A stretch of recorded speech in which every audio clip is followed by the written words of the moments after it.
Y'all, let's give a nice, warm round of applause for Mrs. Janice Muskopf. Thank you so much. Thank you, Al. So I had a special lunchtime strategy. I figure if everybody's eating, you can't ask me questions because your mouths will be full, right? So I kind of want to kick this off with a memory from years ago. There's a gentleman directly in front of me that I used to call Colonel Anderson. And he was the director of contracting at Aeronautical Systems Center quite a few years ago, and I worked for him at the time. And this was back in the days when I went into the world of defective pricing. And there was a huge backlog of cases. They had been around for so long, I think some of them might have had names attached to them. And some folks had gotten pretty comfortable with their existence. So he gave me the challenge of getting rid of the defective pricing cases. And as he likes to tell the story, Janice didn't know she couldn't do it, so she did it. So I say that because what I'm getting ready to talk to you about is procurement administrative lead time in a sole source environment. And it's very, very easy to get jaded when you've been in this business for a few years to think, well, you know, it's going to take me months to evaluate a proposal. Or if you're a company, it's going to take me months to submit the proposal because of the requirements of the Truth in Negotiations Act. So it's very easy to get into the mode of, I can't do this, I can't go faster. And so in terms of my involvement in this, I started this a few years ago.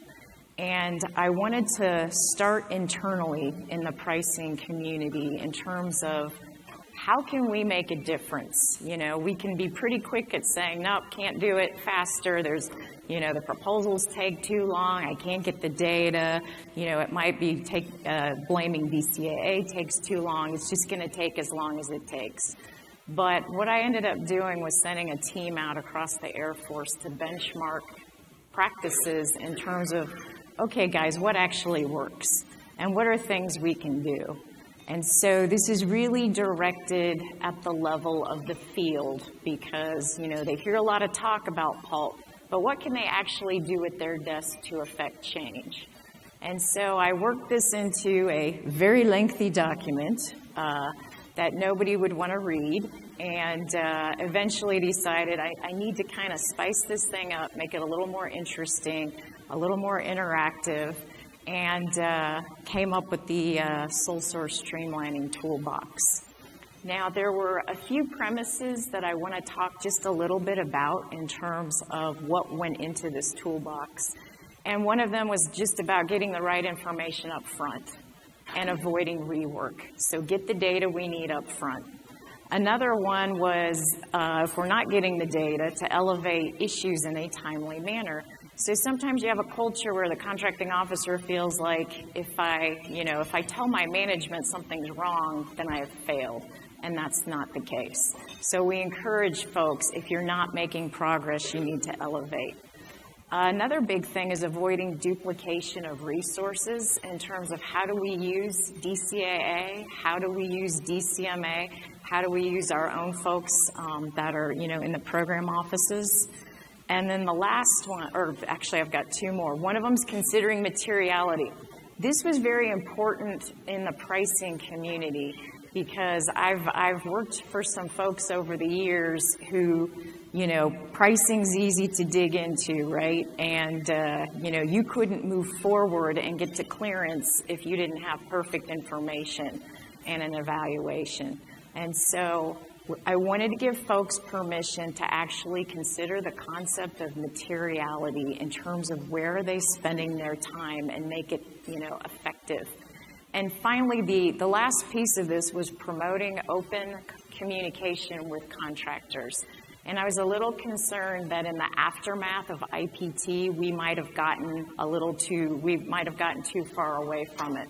And so what I don't like about negotiations is that when we enter negotiations and we're telling a company for the first time, we got a big problem with your number, negotiations don't go well. So I wanted to get folks to start thinking about and communicating the results of their evaluations as they went. Not suggesting they negotiate as they go, but actually just providing that level of communication. So over time, I've expanded this beyond pricing to contracting. We're looking at program management. We've got things in here about requirements, because acquisition is a team sport. It's not just on the poor contracting officer. And then we've been pulling things in also that are related to industry, because I believe everybody has a part. And I think this is doable. We are definitely seeing results in the Air Force in terms of the pilots that we've got going on that are using toolbox techniques. And so let's go ahead, and I'm going to show you a little bit what the toolbox looks like. So can you click on the next button, please? And click it again. Okay, so do we have any members of NCMA in the audience? Raise your hands, please. And did those members of NCMA read the June edition of the Contract Management magazine? Started to? So I have a captain, Carnell James, who is in my pricing shop, and he partnered with DAU to write an article. It's called Streamlining and Quality Hand in Hand. So one of the things that I wanted to reject was the premise that going faster and doing a good job have to be mutually exclusive. So that's kind of been sort of the premise of this. It's streamlining without sacrificing the quality of the deal. So it's going faster, but not stupid faster. So we put together the toolbox, tried to make it as pretty as possible, and eventually I demoed it to Mr. Assad, who took one look at that and the nature of the material in it and said, you know what, I think this could benefit the department. Hence, you are now looking at the DoD sole source streamlining toolbox. And we've partnered with DAU. This toolbox is open to the general public on their tools page. There is nothing in here that we need to hide or can't talk about. So if you Google sole source streamlining toolbox, I can pretty much guarantee it will be the first thing that comes up.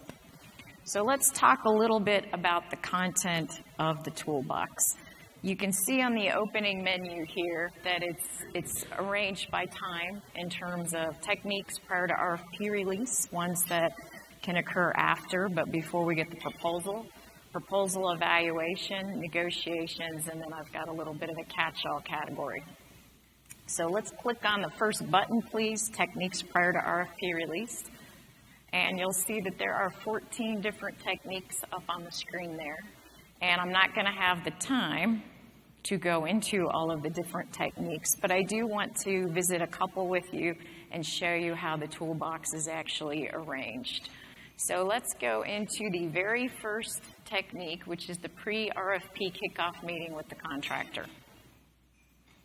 So what we're finding is that the work we do prior to RFP release pays tremendous dividends.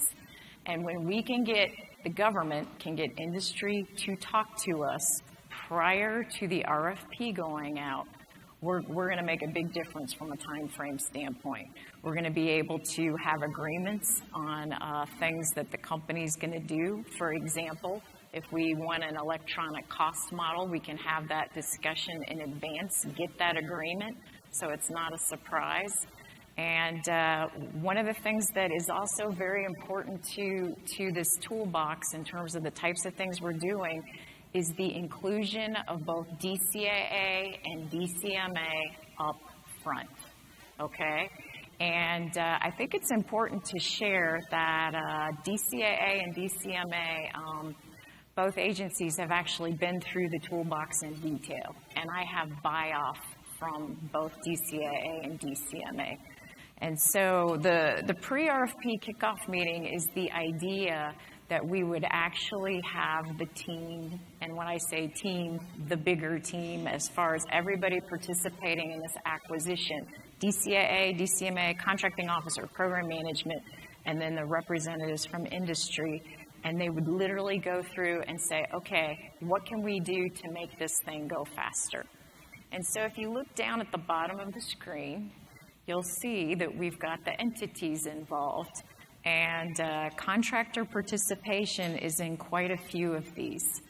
One of the things that I want to mention is that it seems sometimes that when we talk about PALT, it can kind of get into a finger-pointing contest, and that is not the intent with what we're doing here.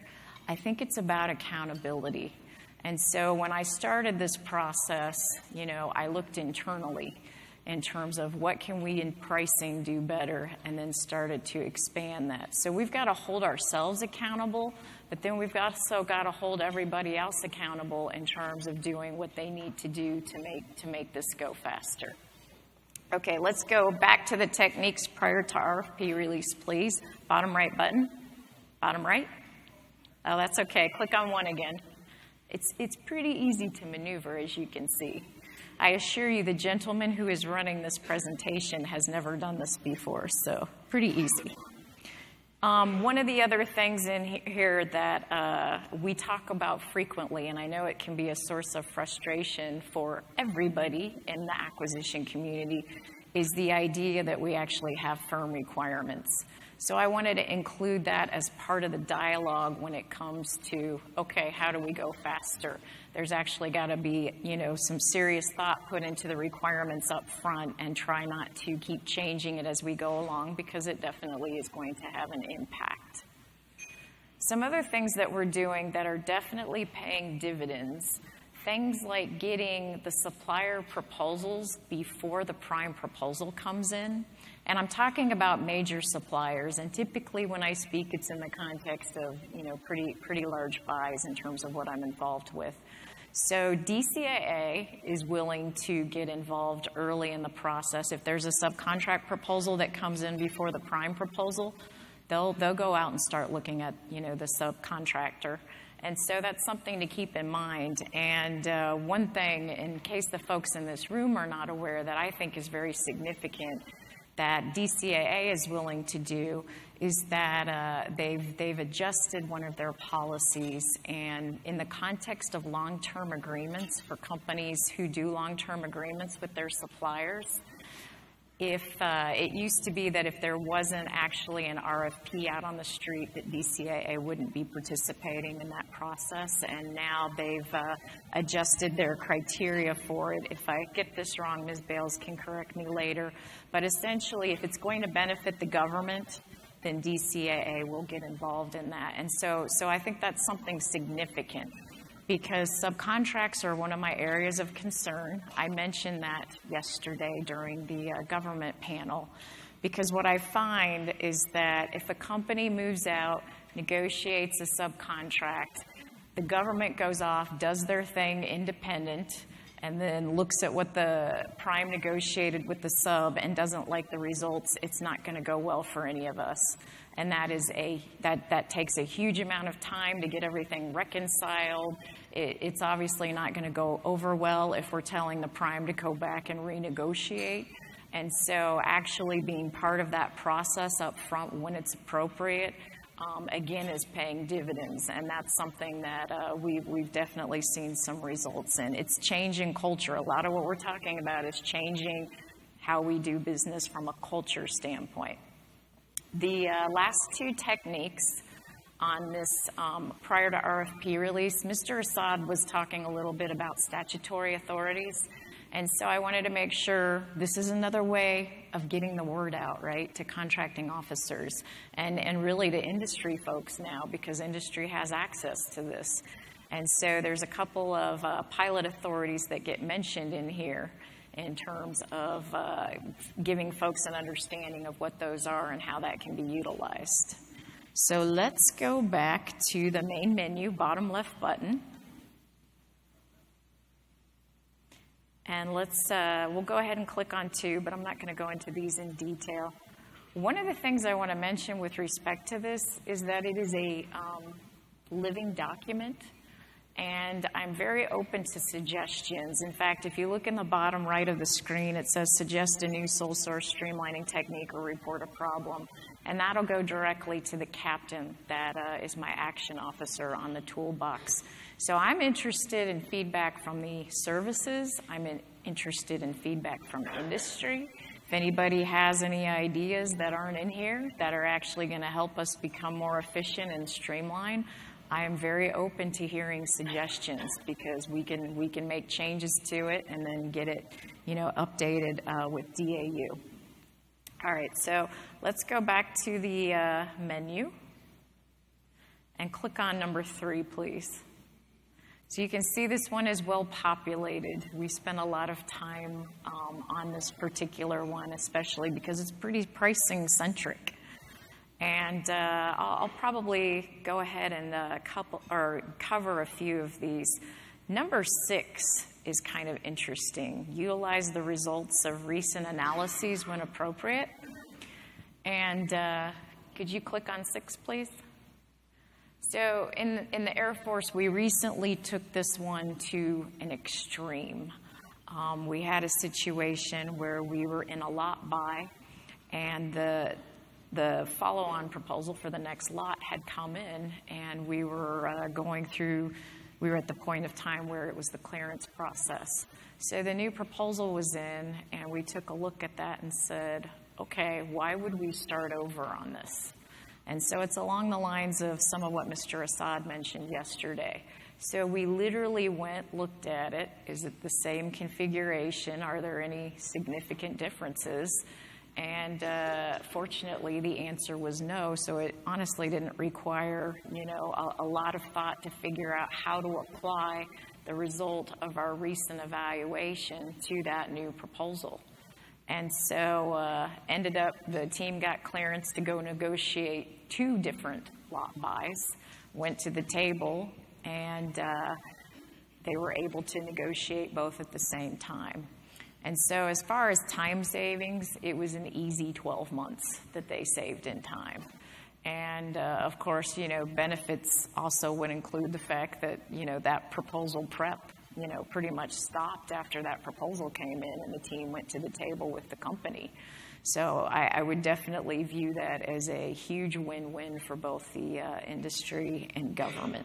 So we're trying to get people to use what they have already done in the past when it's applicable. That concept can also apply to elements like DCAA audits. If you a government person just got an audit of something, can you apply the results of that audit to the next, similar buy? So let's go back to techniques related to proposal evaluation. And we can talk probably about a couple more.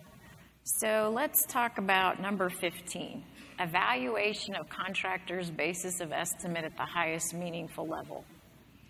So back in the day when I was a pricer, it used to drive me nuts because I would go fact-finding and we would get in arguments about whether or not a company needed 50 hours to review a document. And we were literally talking about 50 hours. And I didn't see much utility in terms of spending our time that way. And so can you click on 15, please? Okay. So what we're trying to encourage folks to do is, get out of the minutia and look at something in terms of at the highest meaningful level. And that goes for proposals too. Maybe we don't need 1,000 different BOEs. Maybe there's a better way. And we've had some companies who have, been willing to work with us in terms of reducing the BOEs, but having that dialogue in terms of what is a meaningful level of information, when it comes to, for example, labor hours. Okay, let's go back to techniques related to the proposal evaluation. And I might even throw out to the audience here, since we do have a few minutes, if there's one in particular that you find of interest, I might actually have them click on it. 13. FPIF. So FPIF is in here a couple of different places. And it's actually in the beginning in terms of, does it make sense to consider the use of FPIF? But let's go ahead and click on number 13. Okay.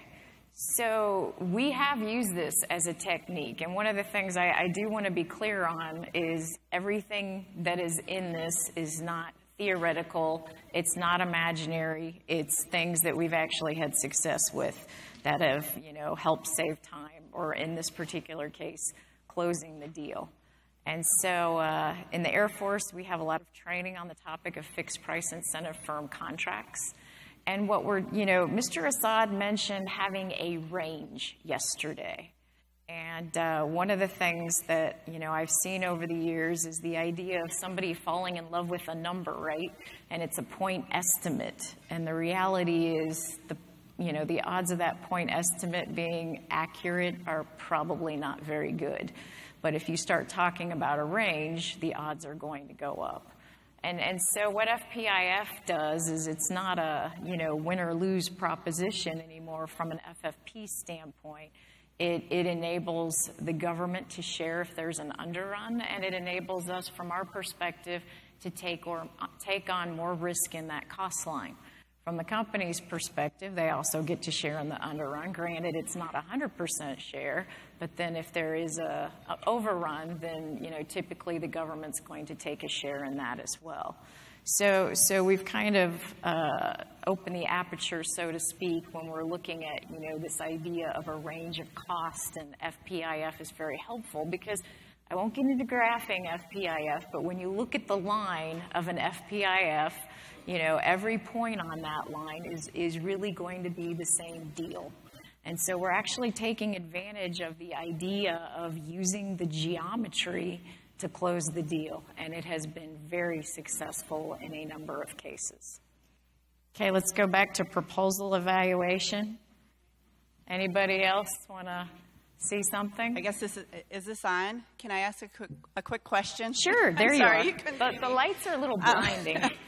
Yes. So when I began my career a long, long time ago in the government contracting industry, my first job was in contract closeouts. And so I always talk about begin with the end in mind. And it slightly concerns me to switch from a firm fixed price basis to a firm fixed price incentive fee, because it takes so much longer to close out those contracts, and you end up with this whole negotiation thing on the back end when nobody cares anymore, and it seems like we end up with stuff left open forever. Is there a way to somehow put as a part of that negotiation that there's a time frame that this whole fixed price incentive thing needs to be agreed to, or something gets employed? It's just a question. So I can tell you, when we teach FPIF within the Air Force in particular, there's a lot of elements that we cover, and I had worked with actually DCMA when we produced a body of training. And that was the idea that what we do in pre-award affects post-award.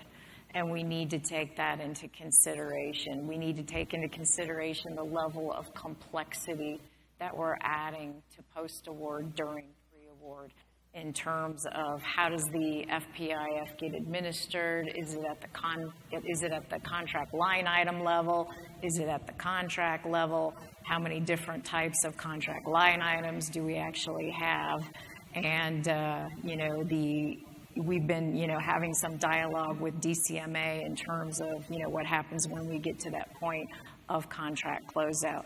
So I would say to you that I don't have a wonderful solution to the problem that you've identified, other than it's on the radar, and we're definitely training people to think about post-award during pre-award.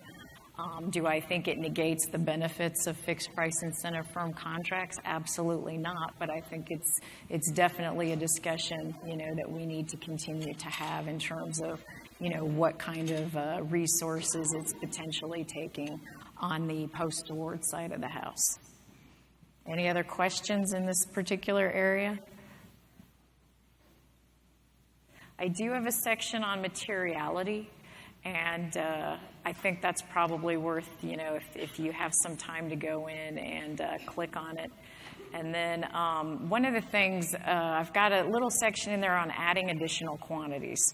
So back in the day, when I was taught how to do this stuff, and I mentioned a little bit yesterday, I'm a bit of a rebel because this never made sense to me.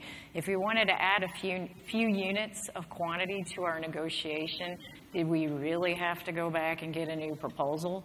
Well, I was always told yes, but Guess what I have in the model? No, not necessarily. So let's click on number 12, adding additional quantities during fact-finding and negotiations. Number 12, please. Thank you. Okay, so this idea is if I figured out the price of 50 and I want to add 5, I can probably figure out what that costs without a whole new batch of certified cost or pricing data or the company going to the trouble of, revising or updating their proposal. And so that's kind of what this is getting at in terms of where we're going with this stuff. Now, I still want program managers to freeze their requirements. I'm not encouraging them to not freeze their requirements, but sometimes things happen, that pop up, and we may have a serious mission need, and we want to be able to get folks to think about how to accommodate that, and rather than starting over from scratch, how is this going to impact our position? Let's go back to the main menu, bottom left button, please. Let's talk a little bit about negotiations. Number 4. Okay, so part of the discussion that I think and complaint that I've heard from industry is, are contracting officers being transparent during negotiations? Anybody heard that? Because I've certainly heard it as a concern. And I think there are times when contracting officers are probably not completely transparent in negotiations. It can get a little uncomfortable. But let's click on number 4, conduct transparent negotiations. It's my opinion, and I know it's shared by Air Force leadership, DoD leadership, that we should be transparent in negotiations. And so when folks are giving their offers, I think they should be providing the data behind the offers in terms of what the basis of it is. And I also think that that is a two-way street. So notice I've got contractor participation down at the bottom. I think sometimes folks jump to bottom line too quickly in negotiations, and then they end up in a stalemate, and then the next thing you know, they're trying to go backwards and pick apart, each other's numbers to figure out what's in them. So I think that this is kind of probably a little bit of a cultural change depending on, how people are currently doing business. But I think it definitely works both ways, and we the government need to be transparent in terms of why we came up with what we did, and, do more than, I think sometimes we get, accused of hiding behind the weighted guidelines. I don't have a problem if people want to provide the results of the weighted guidelines. Go ahead and do it. I've certainly done it over the years in terms of sharing the basis of my position, sharing the technical evaluation positions, sharing what the differences are, in all of the different areas. Let's go back to negotiations. Bottom right. So let's talk about number 7, track the negotiation for purpose of timely communications. So back in the day, we used to negotiate, $50 million contracts in like 2 weeks or less. We negotiated, billion-dollar contracts in probably a month, maybe a little longer. It didn't take 6 months, and it didn't take a year. And this is one area, Mr. Assad's kind of overall bogey in the context of sole source is getting it done in 270 days total. And if we're taking 180 days to negotiate, I think we've failed miserably in terms of trying to achieve that particular goal, nor should it take that long. So one of the things that we've got folks doing is just tracking the offers. And again, this becomes accountability for both us, and then in terms of tracking, the company in terms of, the back and forth, and recognizing, of course, that sometimes there's some current data, that gets disclosed during negotiations, and there's going to be some time, for contracting officers to evaluate that data. But at the end of the day, it shouldn't be taking a month for an offer to go out the door. I find it just hard to comprehend that negotiations can actually take that long. So that's definitely been a concern of mine. let's go back to the menu. Back to the main menu.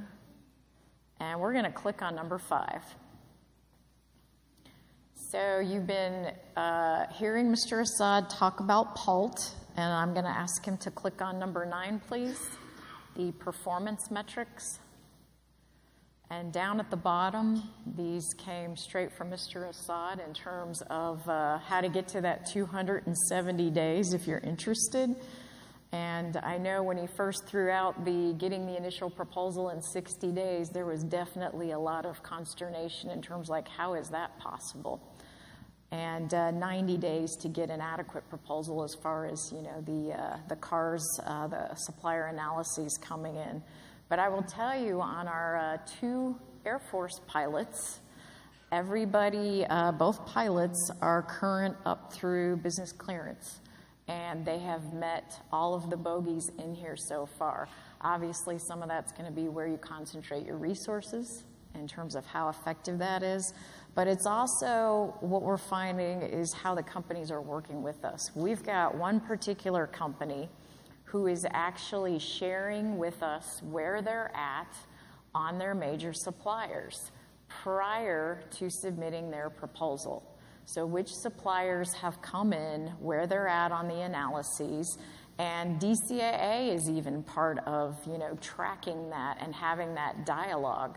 So when that company's proposal's coming in, we have a good idea of what we're going to get, and we also have a good idea of where DCAA is going to be coming from in terms of, are we looking at, you know, a adverse audit because nothing, you know, was there in terms of supporting documentation, or, you know, has it met the point where, you know, it's going to be okay for purpose of getting an audit? So as far as these performance metrics, we're going to see how we do when these are both, you know, when these cases are said and done, the pilots, but we are definitely on track on both of them. And one of the companies in a little session where we were talking about how it's going, because we've been meeting with them and talking through, you know, which techniques are working, you know, where are you seeing benefit? We've got the teams tracking, you know, some of the time they've saved. And one of the companies said, you know what, we've gone through the entire toolbox, and we're now beginning to try to apply the techniques to our other buys. So definitely seeing the utility of this. And my philosophy with respect to the toolbox is that it is a tool. It's, you know, it's not a substitute for critical thinking. The contracting officer, you know, and all of the participants in this process actually have to think which things make sense in their context. I think most of them probably will. We're not telling people how to do their jobs, but we're giving them tools to do them faster and things that they actually can control themselves and make a difference at their level. It requires leadership to actually say, I'm going to use this. And from the standpoint of, you know, maybe I can actually make this go faster versus thinking that they can't. Going back to my early days, I didn't know I couldn't do it, so I just went ahead and did it. I hadn't been programmed that I couldn't do it. And what I do want to do, if we can, is try to deprogram, you know, the idea that we can't go faster. Why not? And so we're seeing some results from the pilots that are looking pretty darn good. And when people are using, you know, the techniques, it may not be saving hundreds of days, like in the example, you know, that I gave you with the 12 months, but, you know, it's savings nonetheless. And it's stuff that, from a field perspective, people can actually do, and, you know, at that level, out in the field, to actually make a difference. So with that, it is 1 minute until 1 o'clock. Does anybody have a 20-second question? Timed that well, huh? Okay. Well, I appreciate your time. Please spend some time with the toolbox, and please, please pass this out to your folks. And very much welcome your input on it. So thank you. Thanks a lot, Janice. Wow.